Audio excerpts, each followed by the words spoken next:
Hi, my name is Solar P1 and welcome to the 2019 F1 French Grand Prix qualifying.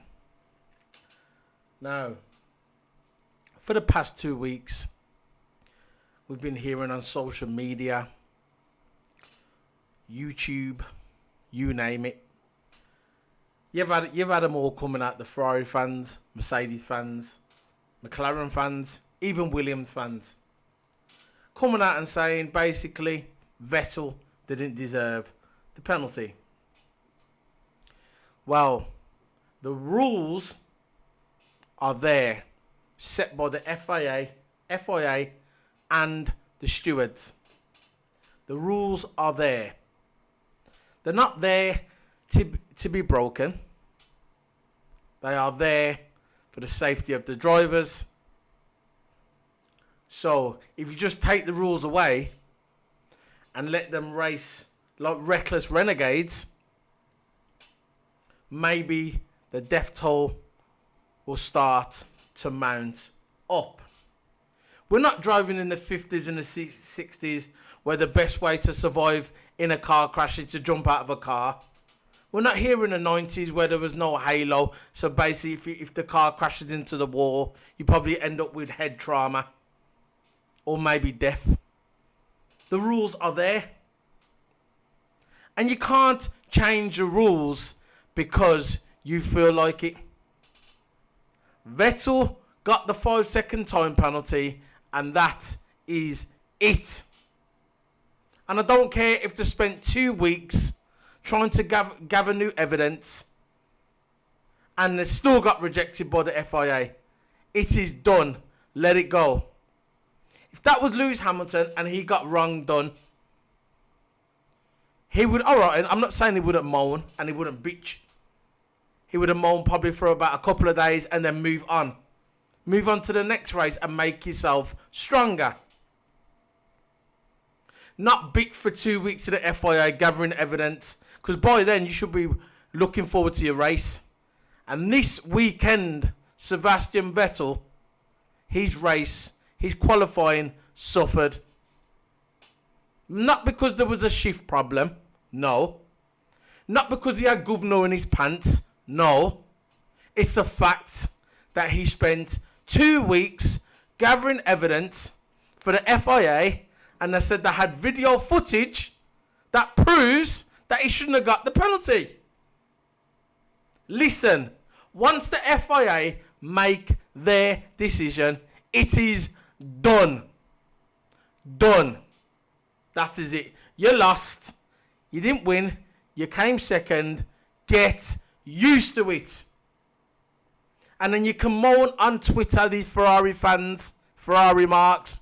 There's nothing Ferrari can do. No wrong. It doesn't matter what Ferrari does, they're always right. On Twitter, moaning for 2 weeks about, Hamilton shouldn't have got the win. It should have been Ferrari's win. But it wasn't Ferrari's win, was it? It was Sebastian Vettel's fault. Hamilton forced the error. His arse flickered. And he made the mistake. And he rejoined the track in a dangerous way. The rules state if you leave the track and you come back onto the track, you're supposed to leave sufficient space for the other driver. But Vettel never. FIA made the decision, move on. Let it go. And it's obvious this weekend, Sebastian Vettel finishing 7th in qualifying. 7th. He spent 2 weeks moaning. He should have just moved on, move on to the next race, but he never. And today, it showed. It showed. Unbelievable. Unbelievable. Let it go. Now on to the qualifying. And by the way, before I move on to the qualifying, the thing what stood out for me 2 weeks ago, what pissed me off, it weren't the fact that Vettel went to the stewards after. That's his right. If you want to go to the stewards after and moan and complain, that's his problem. I ain't got a problem with that. But the two things I had a problem with 1, when he moved his numbers over from Hamilton's number 1 back to number 2.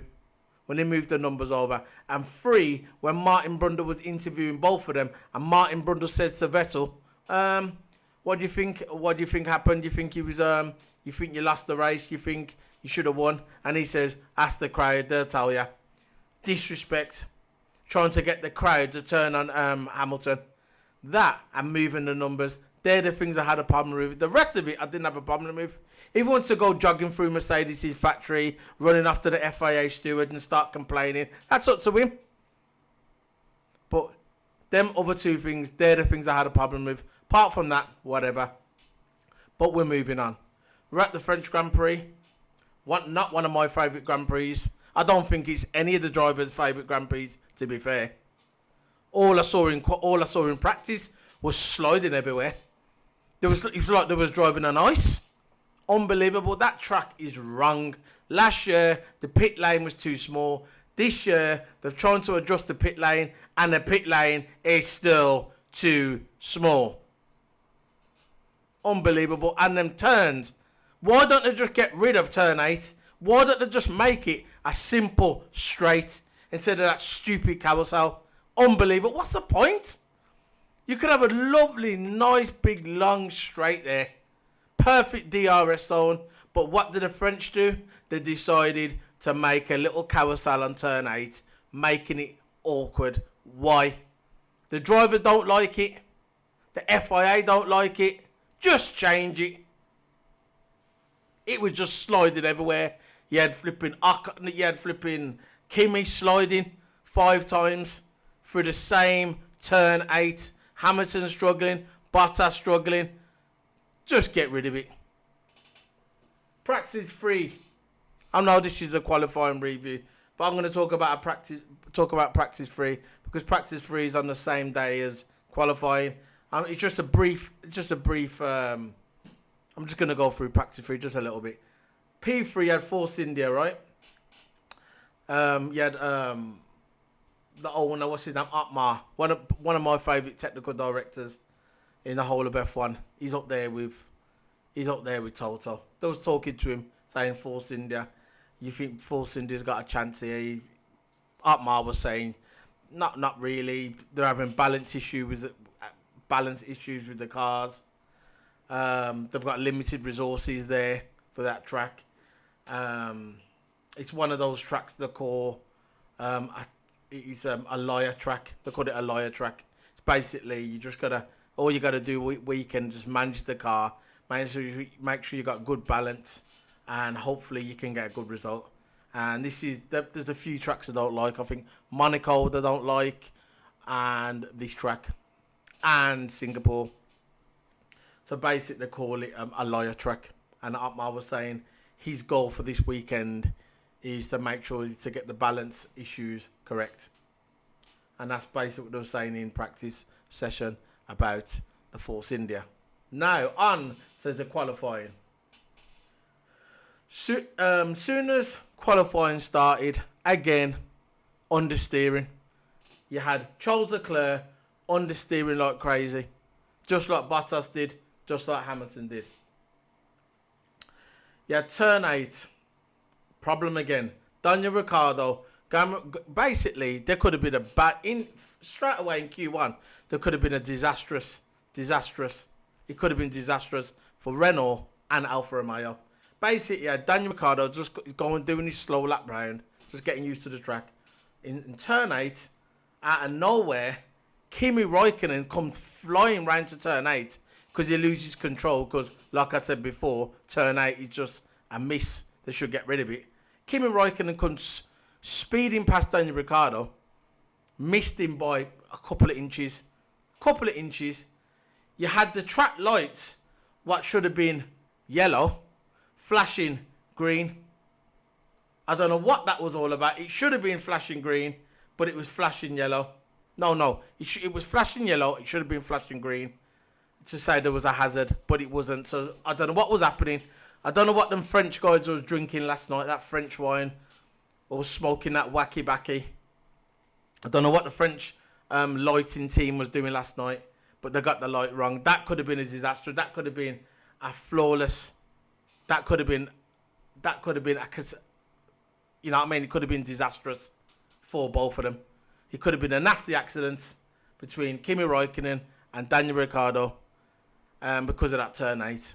They need to get rid of that turn 8. And the lights, what should have been flashing yellow was flashing green. So there you go. So if there would have been a fatality, someone who was controlling them lights would have been facing charges. Because at the end of the day, if there's a hazard, straight away there should be yellow, a warning light, but there was green. So there you go. So at the end of qualifying 1, it was basically everybody was understeering at the end. Daniel Fiat went out, Grosjean gone out, Stroll gone out, Russell gone out, and Kubica, same old names again. Stroll again, not getting out of Q3. No, not getting out of Q1. Pressure mounting on Force India now, while Racing Point. The pressure's mounted. They need to start stepping up Racing Point because everybody's stepping up. McLaren, I'll get into McLaren later. McLaren stepping up. Alfa Romeo stepping up. They're all stepping up. Renault are stepping up. So and it looks like Force India is going backwards. So on to the next one. At the end of Q2, same old thing again. People trying to get the tyres right.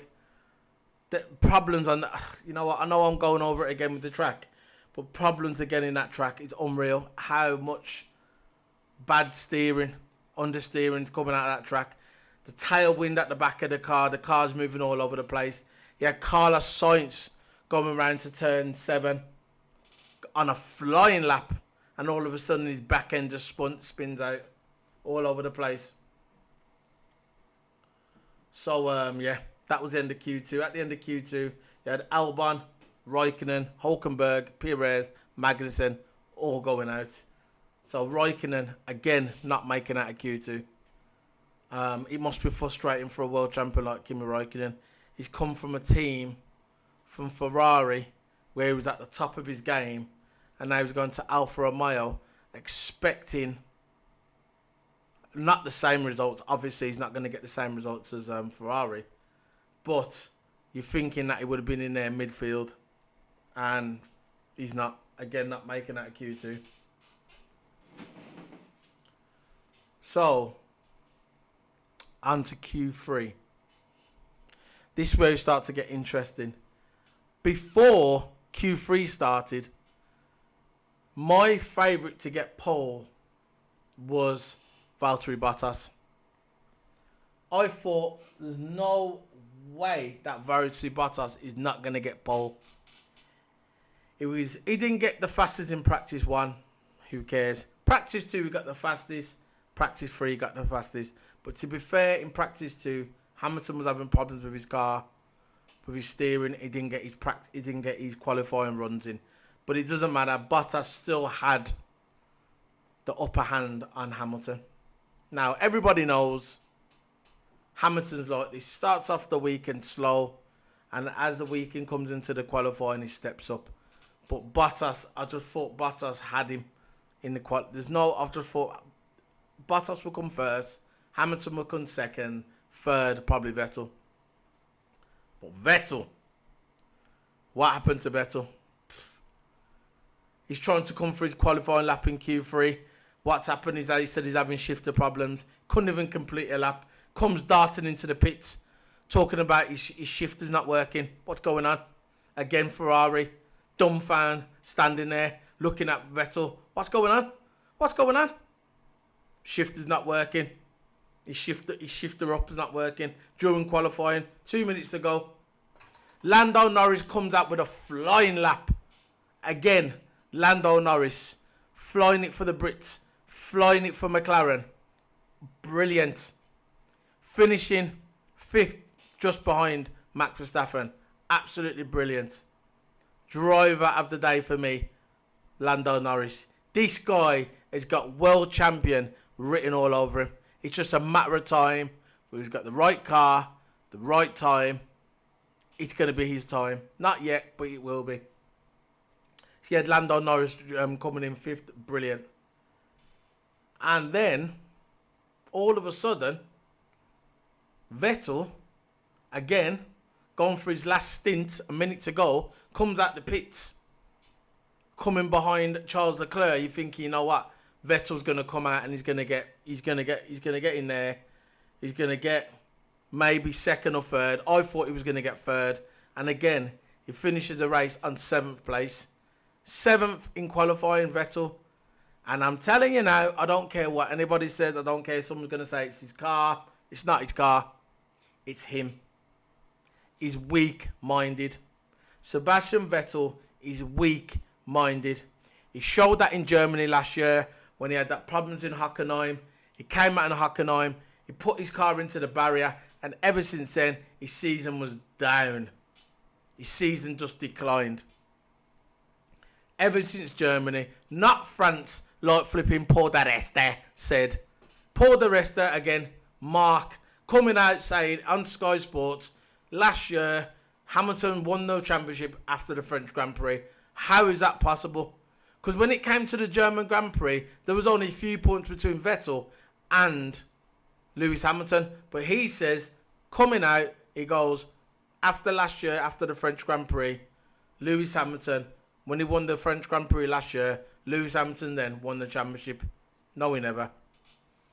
But anyway, going back to the point about Vettel, he's weak-minded. When he lost that race 2 weeks ago in Canada, he should have just got on with it, protested for one day. It didn't work. FIA rejected him, but what he should have done then, 2 weeks, channel all his energy into this weekend, getting his car right, trying to get his car on pole, but he never. He bitched them on for 2 weeks, and now he coming to qualifying, he's all over the place, finishes 7th. No good.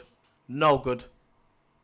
He needs to get his head straight. If that was Hamilton, like I said, he would have just got on with it. He would have got on with his and he would have proved his points the next race. But Vettel, this is the difference between Sebastian Vettel and Hamilton. Hamilton would have just got on with his business, channeled his energy, focused, prayed, yoga, whatever he done, coming to the Paul Ricard track, French Grand Prix, he would have came in, boom, got the qualifying lap and proved his points and say, that's how you do it. But Vettel is completely different. It's still affected him from last season.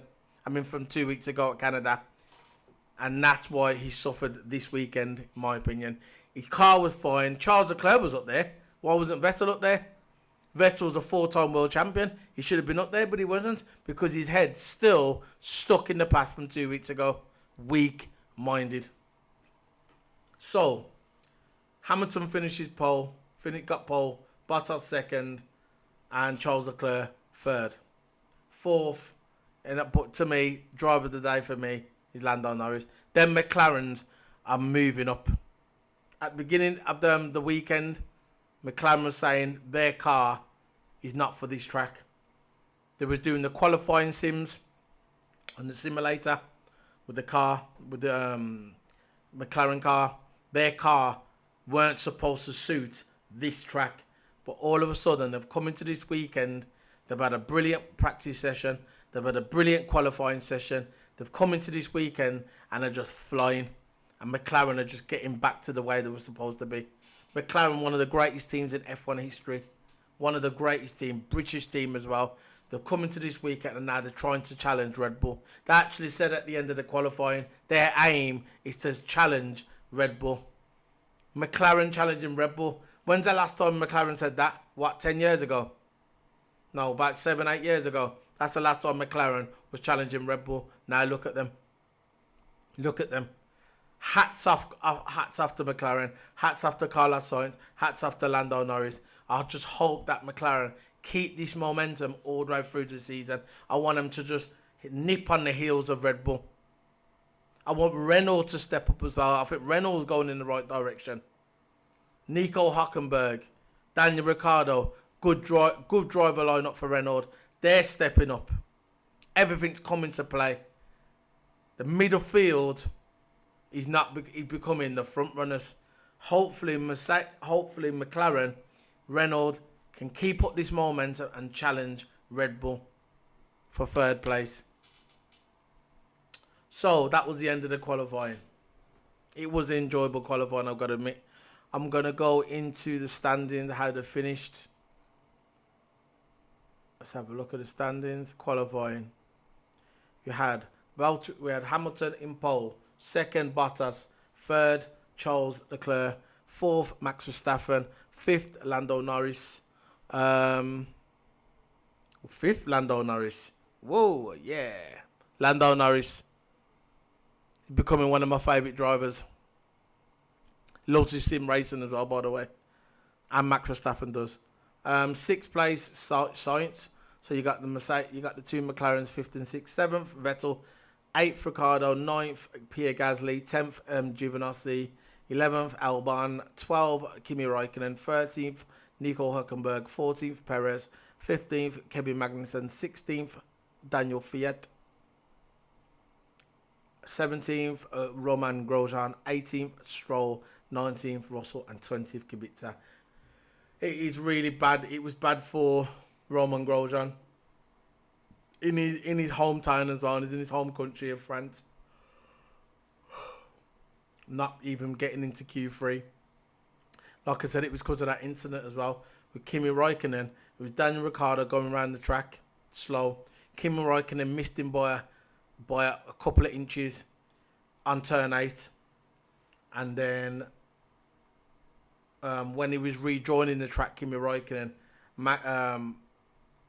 Roman Grosjean got caught up in the traffic. He, couldn't get his qualifying lap in, and that's why he didn't make it to Q3. And it's a shame, because I think there's going to be a lot of pressure on Roman Grosjean now coming into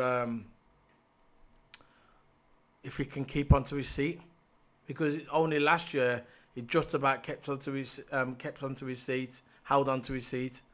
But this year I just got a feeling he's going to be. I think this is his last season with F1 with his team. I think Kevin Magnussen will keep his seat, because Kevin Magnussen, he's driving better than his car, I'd say. That's the analogy I'm going to use. Even though his car is a medium car, he's getting more than he should out of his car. A little bit like Ayrton Senna when he didn't always have the fastest car. When he had the Tolman car in I think it was 84, 85 or 86, one of them Monaco Grand Prix, when he had that famous race with in the rain against Frost. Frost was the favourite to win it that year. He was in a Tolman, Frost was in a McLaren, and he came out, and a lot of people say he won the race in the rain, but he came second. But really, I think he won, because when he passed the finish line, the black flag went up after to cancel the race. So for me, Senna won the race. But the point I'm trying to make is he had a Tolman, but he didn't have a prayer to win that Monaco Grand Prix, and he ended up coming first or second, as I say, in the rain. He got the best out of his car, a bit like Magnussen. He's got his car, like I said, got the Haas car, and he's driving better than his car. But with Roman Grosjean, he keeps making mistakes. I know he's got bad luck as well, but he keeps making mistakes with that car. And I just got a feeling by the end of the season he's not gonna. I think they're gonna get rid of him, because he got a year extension on top of his contract last year. But I just got a feeling this season, I think it's done for him. I think this is last season. If he doesn't start stepping up from now, the next couple of races, I think they're gonna terminate his contract, and they're gonna bring someone else in to replace him. I don't know who. Maybe someone from F2. But I think this is probably his last season. I don't want it to be his last season, because I like Roman Grosjean. He's a character, and it seems like he's a nice guy. But he needs to start performing. He's in F1. And he needs to start performing, because Guta Steiner, he'll get rid of him. So that's the end of the qualifying. Let's see if there's any videos. Usually, if you watch my qualifying videos, I usually get some interviews at the end with some audio. Obviously, I can't show no video because of copyright, but I can try and get some audio. Let's have a look. Right, what have we got now? We've got Valtteri Bottas. He says turn 8 and 9, causes of lost time in Q3.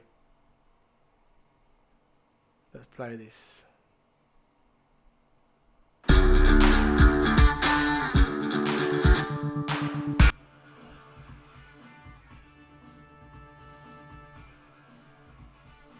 Hold on.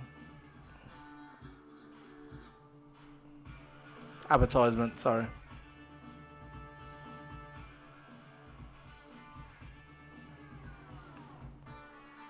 Come on. Front row of the grid. Pretty tidy weekend so far. Yeah, so far obviously always could be a bit better when you're second, but yeah, I felt really good in the car and very in a happy place in general. But just Q3, there was one corner combination 8 and 9.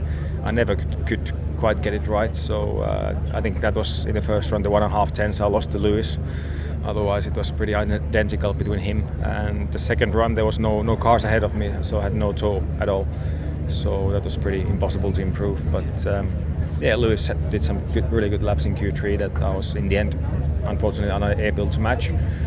But it's close and I feel good, and points will be taken tomorrow. Quite an exciting looking grid for the race tomorrow, and a short run downhill into turn 1 where we saw contact last year. How wary have you guys got to be with that tight left-hander at 1? Yeah, for sure. It's going to be pretty tricky day ahead. It's going to be super warm as well for the tires, and but yeah, it's not going to be easy in any of the corners or places. Yeah, that's what cost Bottas today. And maybe he could have got pole, maybe, but that last turn in the it locked up a little bit. I think that cost him just a little bit of time. Maybe if he wouldn't have done that, maybe he could have got pole, but we'll never know. What else have we got on here for the videos? Got Lewis Hamilton. He's saying that Mercedes race pace is strong. So let's play this. How deep did you have to dig today for that pole? When I got to qualifying, it was, well, it's a different kind of depth that you have to go. I mean, I think it wasn't like Silverstone where, I was shaking or I had it under control. I knew that it was there. It was just about doing it. And I would say it was probably a more enjoyable discovery qualifying session, especially when you get your first lap in Q3. You're like, hey, I'm a tenth and a half ahead. You're done. And then you go quicker the next time. It's really, really strange. But if you're behind, you're like, damn, I've got to catch this time. And it's your psyche shift. So For the race. Oh, I think I cut that off. I'll play it again. Hold on. Play it again. I think he was ready to go and he called him back. Sorry about that, guys. I'll play it again.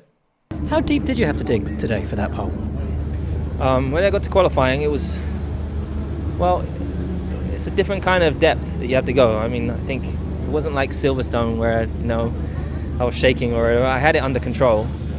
I knew that it was there. It was just about doing it. And I would say it was probably a more enjoyable discovery qualifying session, especially when you get your first lap in Q3. You're like, hey, I'm a tenth and a half ahead. You're done.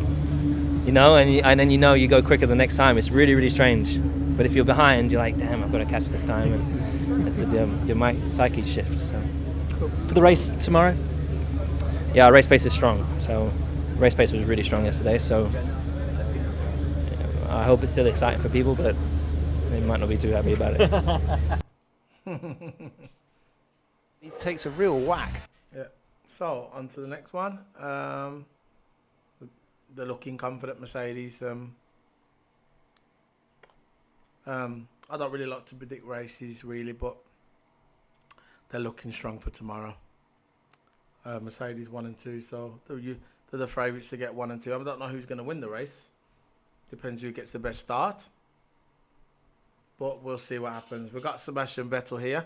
Sebastian Vettel didn't have a good feel in France qualifying, obviously, because you need to get your head out of the clouds, mate. You need to stop moaning. Not the result you wanted today. Talk us through your quali session. Not ideal, obviously not happy. Don't know why in quali 3 I didn't have a good feel for the car, so obviously a bit of a shame. I think the car was better than where we ended up, but I'm confident tomorrow we can recover. Race pace looking good then to take it. You think a podium potential? Looks better. As I said, it's mostly the inconsistency in quali that made it a bit tricky for me today to extract the maximum.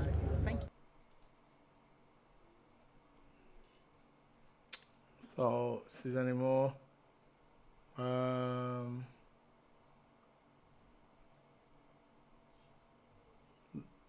That's it really. So I've got Kimi. He said a mistake on the final lap cost him. Let's play this. It's always interesting when Kimmy speaks anyway. So nearly Q3 for you today. Does the car feel better than it has over the last few weekends? Yeah, for sure. I mean, we bought some improvements, new parts, and it's just to improve. I just made a mistake in the last lap, and that's enough to cost, but that's how it goes. Thank you. That's it. Simple. 18 seconds.